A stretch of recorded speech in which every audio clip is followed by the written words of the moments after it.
que nós estamos para mais um momento do Café Consigo. Este café, que é esse momento de conversarmos sobre pontos importantes da vida. E hoje o café, é um cafezinho também com pão de queijo, mas dessa vez a mineira é a Andréia de Azevedo. Vamos conversar? Bem-vinda, Andréia! Oi, Mariana, todos que estão assistindo essa delícia de café com a Mariana, e hoje, assim, com um sabor também, além do pão de queijo, de queijo com goiabada. Ai, que boa ideia! Que Muito maravilha! alegre de estar aqui com vocês, audiência. Que legal, Andréia. Eu quero saber assim, um pouco da tua vida. Como é que era na tua adolescência? O que que tu sonhou que tu faria na vida?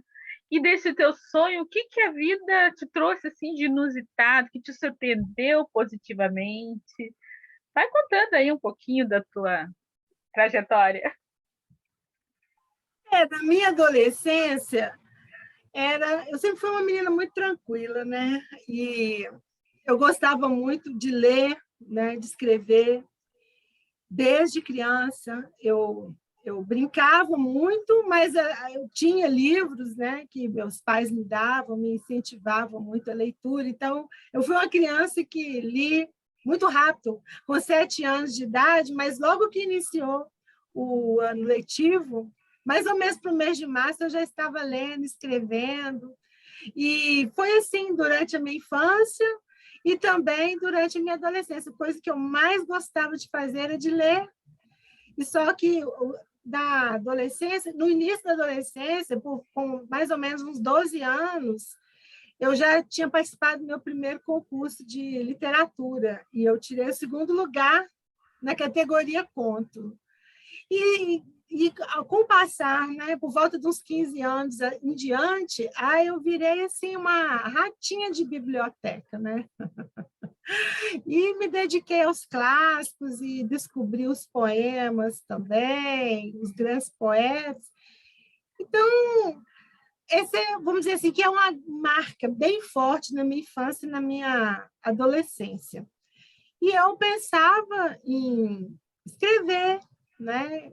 Escrevia algumas coisas assim, escrevia diário, gostava muito de escrever, e depois, quando chegou a época de estudar, de vestibular, ensino superior, eu escolhi o curso de letras, né? Legal. Uhum. Mas aí, depois do primeiro semestre, um pouco assim, chateada, porque faltava professor, eu disse assim, mas eu estou aqui para estudar.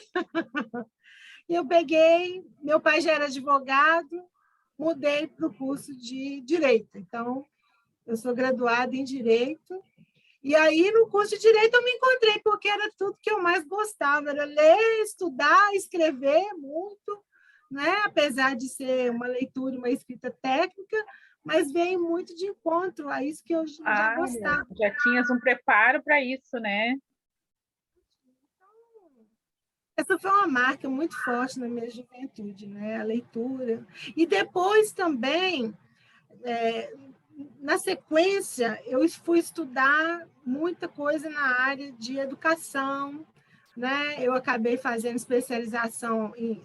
Não fiz letras, mas fiz especialização em língua portuguesa, em leitura, redação, estudei línguas, né? Inclusive fiz Libras. Sempre assim, muito forte em mim essa questão né, da leitura, da comunicação. E depois mais o foco na docência, né? Então, especializei em educação à distância, em docência jurídica, e o que eu acho que eu gostaria muito mesmo da minha juventude de ter escrito, de ter produzido, né, conteúdo meu, nesse aspecto literário. Mas Como professora de direito, eu produzi, né, ainda produzo conteúdo, mas essa parte literária ficou, sabe? Foi um pouco assim, a ser retomado. Ó, viu? Temos tempo, né, para tudo ainda tudo na vida. E o teu gosto literário, assim, para além da questão profissional, o que tu mais gosta de ler?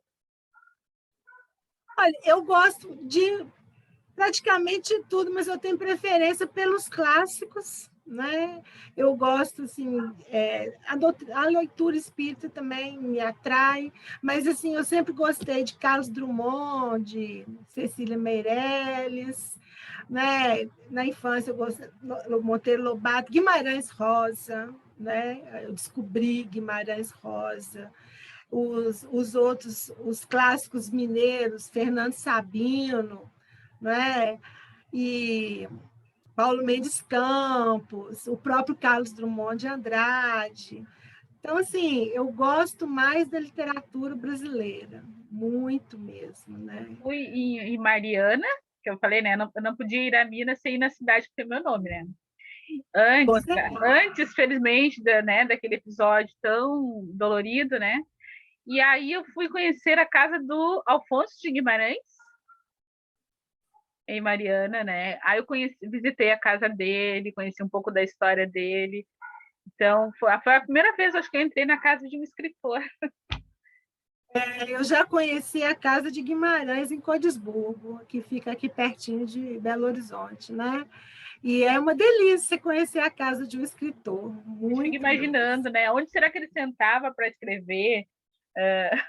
Onde é que vinham Na as... casa, na casa de Guimarães, tem tudo isso preservado, a máquina de escrever, o tinteiro, né, as penas, os ambientes são muito bem preservados, sala, quarto, vários manuscritos originais de obras, assim, é uma delícia para a gente mergulhar nesse universo, muito bacana. Deve ser mágico mesmo, né? Esse encontro ali. E eu estava perguntando, tu estás em Minas Gerais, né? Belo E, Horizonte. e aí, depois dessa fase de estudo, tu falaste assim, eu gostava muito de ler desde a juventude, mas o fato de ter um pai, uma mãe que gostava e que deveriam ler, isso influenciou também ou não? Influenciou bastante porque eles me incentivavam muito. Eu ganhava revistinhas em quadrinhos de presente, né? Minha primeira coleção de livros, que eu tenho guardado até hoje, eu ganhei aos 4 anos, eu nem sabia ler. Então, acho que talvez por isso, né? E é uma coleção sobre histórias e lendas do Brasil. Então, cada volume é de uma região brasileira. E Legal. aqueles volumes grandes, sabe? E com imagens assim coloridas de página inteira, aquilo para mim eu mergulhava e falava, meu Deus, né? Na minha cabecinha, que são esses pontinhos? Eram as letras e eu não conseguia decifrar. Então, eu acho que talvez por isso eu aprendi a ler tão rápido, porque eu queria eu mesma ler. Então, quando eu aprendi a ler, foi como uma espécie de euforia. Agora eu dominei. Agora eu dominei uma coisa que para mim era muito importante, porque aí eu não precisava mais pedir papai e mamãe para ler, não é? Eu pegava e eu lia muito, eu lia demais, lia demais. E toda vez que me perguntava o que eu queria ganhar de presente, eu escolhia livros, invariavelmente. Eu me lembro que acho que uma vez só, até os 12 anos, eu pedi um relógio de presente para Papai Noel, que eu tenho esse relógio guardado também até hoje. Então, a postura dos meus pais me incentivou muito, né? Influenciou demais. E com os meus filhos eu fiz a mesma coisa. Então, desde quando eram pequenininhos, eu sempre tive o costume de ler histórias, né? De dar livros de presente, livros que eu li na minha infância. Eu tive assim a satisfação de ler junto com eles, sabe? Levar para o teatro, para o cinema, ver, porque a versão encenada ou a versão filmada é mais leve, né? Para a criança ir despertando. Então, fiz a mesma coisa. E aqui em casa, todos três gostam muito de ler, e quando tem aquelas feiras de livro, gente, eu posso ir preparada, porque cada um vai para uma área assim e só voltam com as pilhas de livro. Eu quero esses, e não tem jeito de falar que não. Isso é maravilhoso. E o livro encanta realmente, né? Encanta muito. Eu gostei que falou assim, quando eu comecei a ler, eu estava livre. Literalmente. Tem uma frase que o pessoal colocou uma vez na Feira do Livro aqui em Porto Alegre. Lendo, eu me livro da ignorância. Eu me livro. E estou falando desse me livro também, eu ganho autonomia, né? Eu agora vou atrás daquilo que me interessa, né? E a pessoa, o jovem, o adulto, a criança, ela pode formar as opiniões, a visão própria de mundo, né, a partir do momento que ela lê e encontra informação na fonte que ela está buscando. E na minha caminhada como professora, eu utilizei muitas vezes, quando eu dava aula na Academia de Polícia Militar, na formação para soldados, eu me assim, vamos dizer, eu me aproveitei quando o filme Tropa de Elite estava no auge, né? E eu fiz várias dinâmicas, tanto com a linguagem cinematográfica quanto a linguagem escrita, que existe o livro, né? que inspirou o filme, para ensinar direito administrativo. E, com isso, além de fixar melhor o conteúdo que os alunos precisavam para a formação, eu despertei em alguns assim, a vontade de ler o livro, não ficar somente naquilo que o filme veiculava. Então, é um trabalho assim, muito gostoso, que me satisfaz muito, de estimular a leitura, sabe? E, com isso, a gente estimula a escrita. Né? A pessoa que lê muito, ela escreve com mais facilidade, escreve bem. E amplia a capacidade de ler o mundo, não é?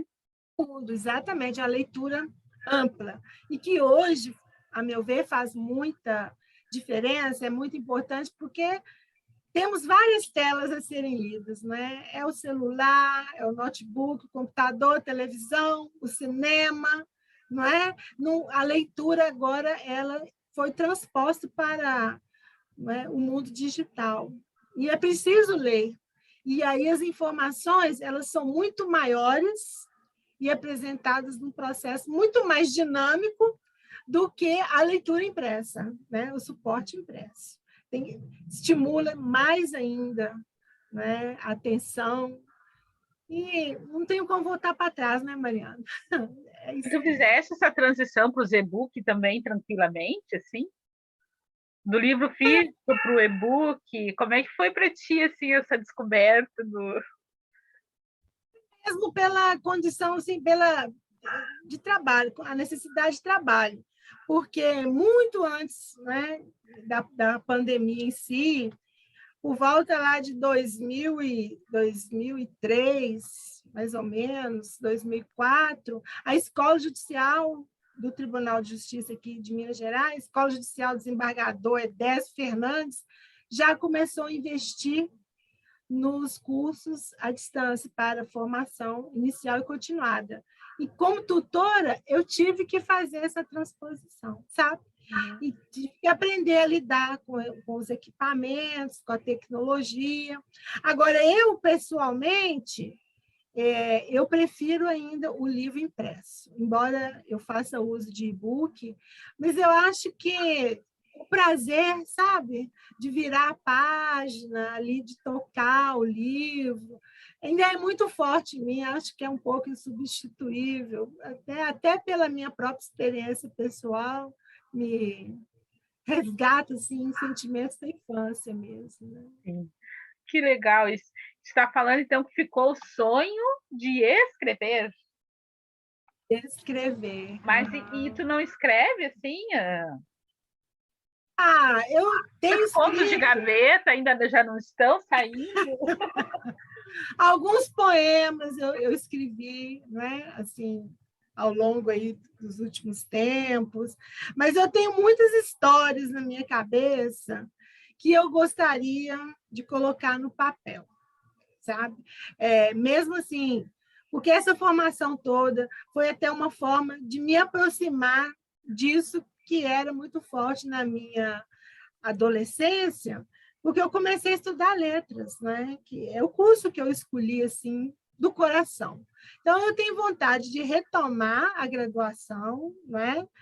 Terminar, graduar-me em letras, mas eu tenho vontade também de escrever, e porque todo o material, todo o texto que eu produzo, as pessoas gostam de ler. E elas, às vezes, falam, olha, você parece Fernando Sabino, você me fez rir. E eu fico assim, gente, quem sou eu para aparecer, né? Para ter um estilo? O que essa pessoa está vendo? Quem sou eu para ser comparada assim, com grandes escritores, né?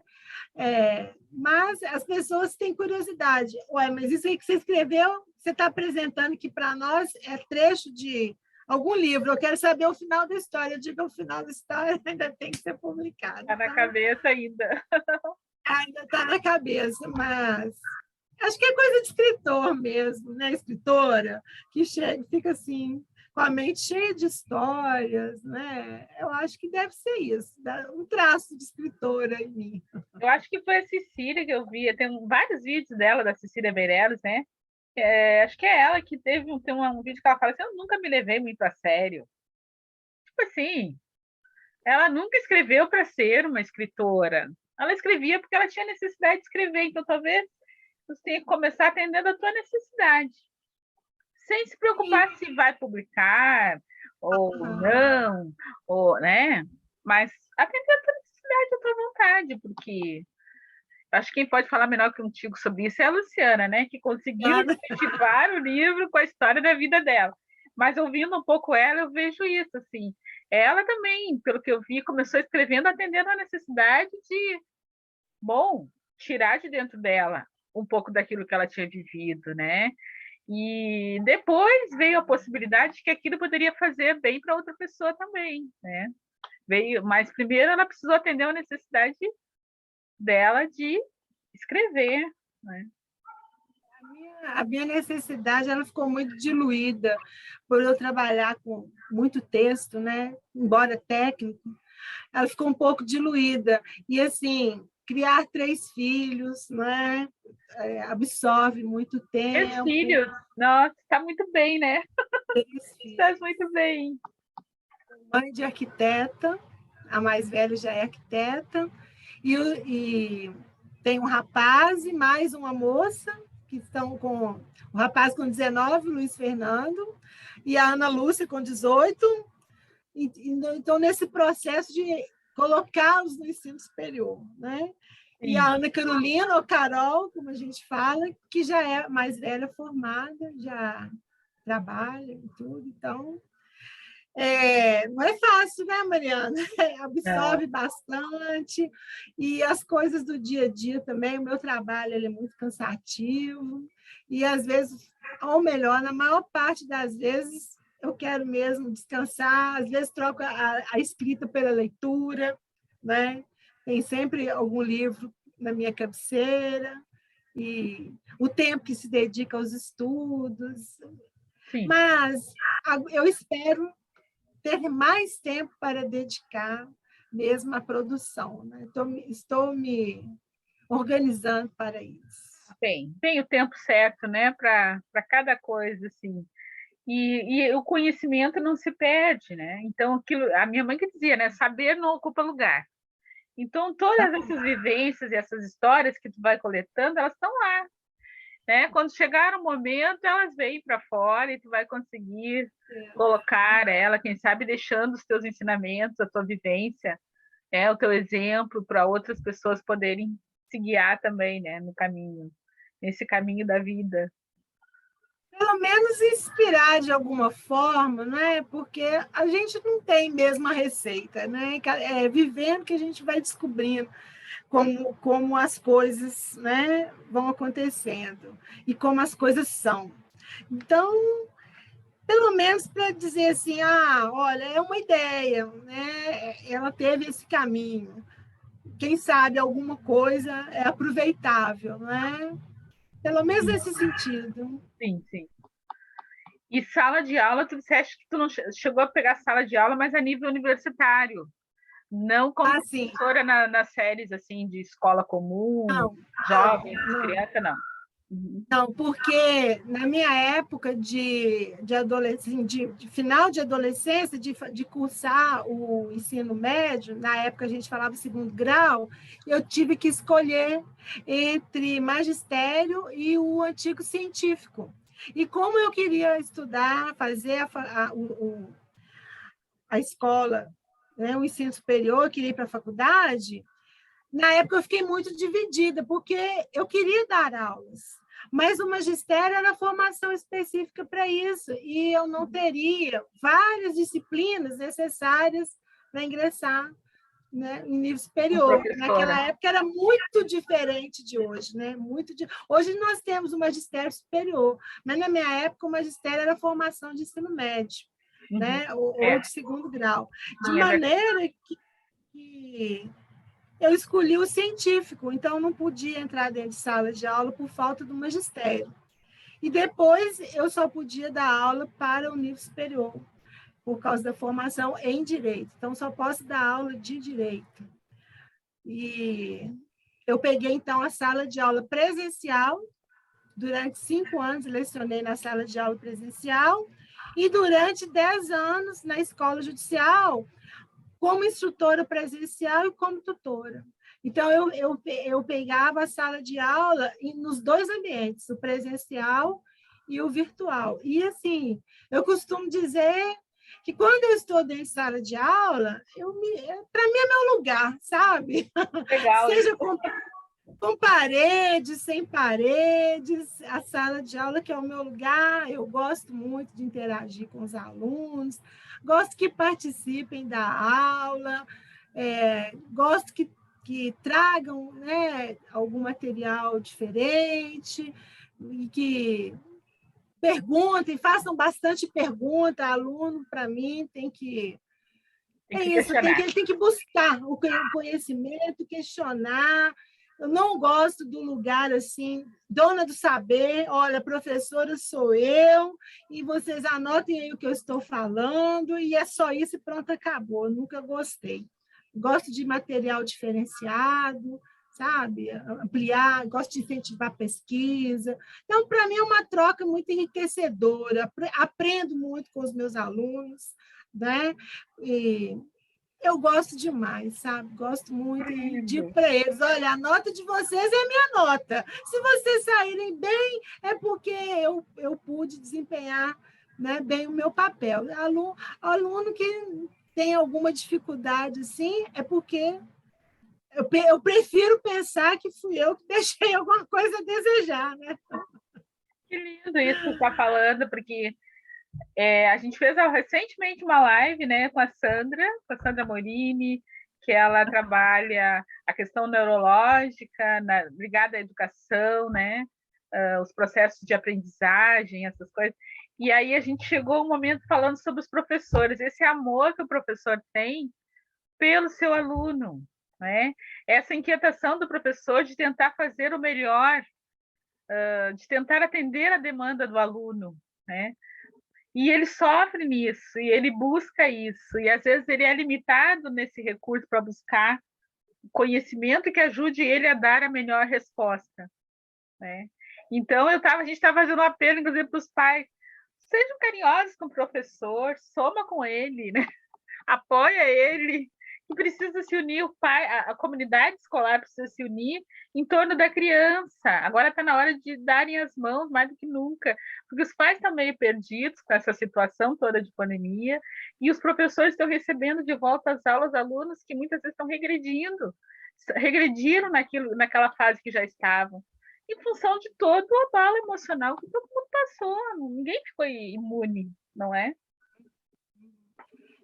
Essa minha experiência assim, com a comunidade escolar, eu vivenciei mais com meus filhos, porque, como a gente já comentou, eu nunca fui professora assim, de ensino fundamental e ensino médio. E essa questão da comunidade escolar no ensino superior é muito diluída também, né? Os pais já não acompanham tanto. Agora, pela pandemia, já alcançou meus filhos no segundo ano do ensino médio, então já tem um grau de independência muito maior do que os menores. Acredito que tenha sido assim, um tempo muito difícil, tanto para os pais quanto para as crianças e os adolescentes mais novos, na faixa aí, né, até 13, 14, 15 anos, e também para os professores, porque, de repente, né, tiveram que se acostumar a uma situação completamente nova e nem tão preparados. Né? Assim, a família estava, o aluno estava, a escola estava. Né? Como eu te disse, a minha formação, a minha especialização em ensino à distância já tem em torno de 10 anos. Eu concluí em 2012. O EAD, a educação à distância, o ensino à distância, sempre teve muito preconceito, né? Aqui no Brasil sempre teve muito preconceito. Nossa, muita resistência, é verdade. Muita resistência, de maneira que quando a pandemia chegou, pegou todo mundo desprevenido. Acharam que era só pegar o que acontecia dentro de sala de aula e transpor, põe uma câmera e põe um professor falando. E aí, por isso que acredito que é um dos motivos da regressão dos alunos, né? A falta de costume com esse ambiente virtual de aprendizagem, né? Então, assim, tivemos que aprender também. A falta da rotina, né? Do treino, assim, do compromisso, da responsabilidade, que agora não tem mais alguém ali do lado cobrando, o pai ou tinha que sair para trabalhar, ou tinha outras demandas dentro de casa, tinha o home office, não podia ficar por conta da criança também, do jovem, como pareceu que seria no primeiro momento, não é? Então, eu penso que foi um período assim, muito difícil e, ao mesmo tempo, muito rico, né? De muitas descobertas na escola e vários ambientes profissionais também. Sim, e agora o desafio é retomar, né? Esse presencial, mas como é que se trata com essa defasagem? Como é que se modula isso? E ao mesmo tempo, como disseste, foram experiências muito ricas, como é que se aproveita essa riqueza dessas experiências que também foram vividas? E se traz isso para a sala de aula e se conversam, né, sobre isso, usando isso para unir, talvez, integrar, né? São as estratégias para a aprendizagem, né? Que aí depende, em parte, a criatividade do professor, né? A receptividade dos alunos e também as condições que a escola, né, oferecer, porque tem a questão do projeto pedagógico, né? Se o projeto pedagógico ele não contempla, né, a tecnologia para o ensino, torna-se mais difícil para o professor. Eu creio que sim, né? Porque eu nunca lecionei, mas já para o ensino superior, em tese ele é mais fácil, porque aí você tem várias estratégias, né, ativas. Então, a aprendizagem por projeto, sala de aula invertida, e fica mais fácil com os alunos adultos. Já tem um grau de independência muito grande, já estão acostumados, né? A gente ainda tem muita resistência ao uso de celular em sala de aula, né? Porque eu digo assim, se eu disser que 1 mais 1 são 2, o aluno, na mesma hora, ele confere. Ele entra na rede e confere. A professora não é bem assim. Há divergências. Então, assim, pontuar isso para o professor ficar à vontade, sabe, com esse tipo de intervenção, não é uma coisa muito fácil. É preciso ter preparo, né, pedagógico para saber explorar isso. Né? E a gente tem a questão da carga horária, que muitas vezes não autoriza, se não possibilita expandir tanto a discussão assim, em torno de determinado assunto, né? Então, são coisas que eu penso que, para se pensar, né? Se refletir sobre elas ainda durante um bom tempo, Um sabe? terreno novo, né? Ou um terreno que foi transformado, que a gente precisa aprender a reconhecer e lidar com os caminhos, né? As possíveis ações dentro desse novo, né? Porque no exterior, por exemplo, a gente tem países que são muito desenvolvidos nessa questão do EAD, o Canadá, a Espanha, e lá, vamos supor, eu sou professora de direito administrativo, eu tenho que ofertar nas duas modalidades, é o aluno que escolhe. O conteúdo tem que ser o mesmo, e a aprendizagem, né, ela tem que ser eficiente da mesma forma. Então, com isso, nós não estamos acostumados aqui no Brasil. Ainda, Ou eu sou professora presencial, ou eu sou professora à distância. Né? Então, nós temos o Brasil, assim, nesse ponto, temos muito que aprender com os modelos, né? São vários modelos de EAD. Então, eu vejo por esse lado muitas coisas, muitas ideias fervilhando para ser analisadas, né? E saber se são pertinentes ou não, até que ponto podem ser aproveitadas naquele contexto escolar, não é? Não pode ser uma coisa generalizada. Eu penso, tem que respeitar, não é? Assim, a cultura de cada lugar, né? De cada comunidade, cada cidade, os recursos que estão disponíveis, a realidade, né, socioeconômica da escola, dos alunos. Eu vejo que é por aí, não tem um formato assim definido. Não tem uma receita pronta, né, que dê para pegar daqui e colar ali. Não, vai ter que ser essa construção mesmo, né? A partir da vontade que todos têm, eu acredito que todos têm de acertar, de fazer o melhor. Então, colocar isso como centro e as coisas vão, aos poucos, né, chegando a um bom resultado para todo mundo. Sim, vai de encontro a esse amor. Feliz, né? E eu vejo, assim, o professor é muito amor, tem que ter muito amor para ser professor. Não tem jeito, né? E o olhinho brilhando daquela criança, a confiança, né? Que eles colocam. Então, isso tem um valor incrível. Mas o professor quer ser feliz fazendo o que ele faz, né? Não basta que ele ame, ele tem que ter suporte, estrutura que permita a ele fazer o melhor que ele é capaz de fazer. Né? E quando meus filhos eram crianças e eu os levava à escola, gente, quando eu chegava assim na sala de aula, aqueles cartazes, sabe, os trabalhinhos, aquele trabalho todo do professor. Gente, eu falava, meu Deus, o que eu estou fazendo no judiciário?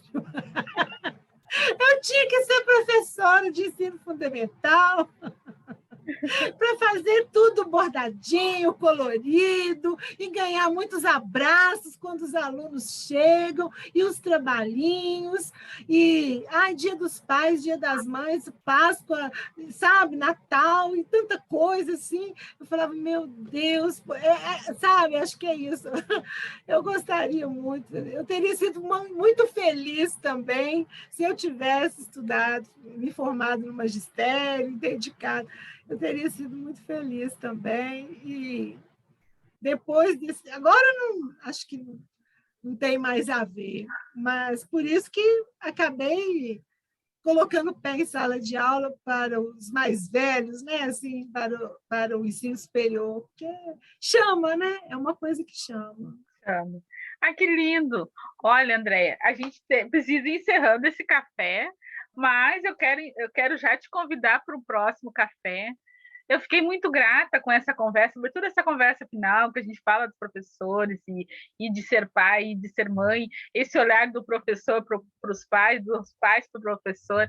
Eu acho que isso é uma coisa preciosa, é uma parceria que precisa ser fortalecida cada vez mais, né? Todos merecem, os pais que estão tentando fazer o melhor, e ninguém não tem curso de pais, né? Não cursos, né? Então, assim, isso que precisa ser compreendido e conversado a partir disso, né? Vamos embora, vamos fazer o melhor pela essa criançada toda. Né? Exatamente, eu também sou muito feliz com o seu convite, espero que a gente possa mesmo retomar esse café em outros momentos.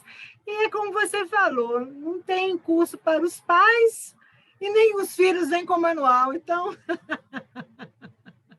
Exato. é um aprendizado constante, gente. Por exemplo, sou mãe de 3 filhos, mas cada filho é um. Cada um me deu uma experiência com a maternidade, né? Uhum. E todas muito gratificantes, mas todas muito específicas, assim, cada filho é uma personalidade, né? A mãe que é uma só. É por Muito isso, feliz, muito obrigada, Mariana, pelos convites, esse café tão gostoso. é por isso que esse café consigo fala isso, parar um pouquinho para refletir, né? Sobre o que está vivendo, sobre o sentido da sua vida, se permitir esse autoaconchego, para quem tem mãe com 3 filhos é difícil, mas fazer um tempinho para si, né?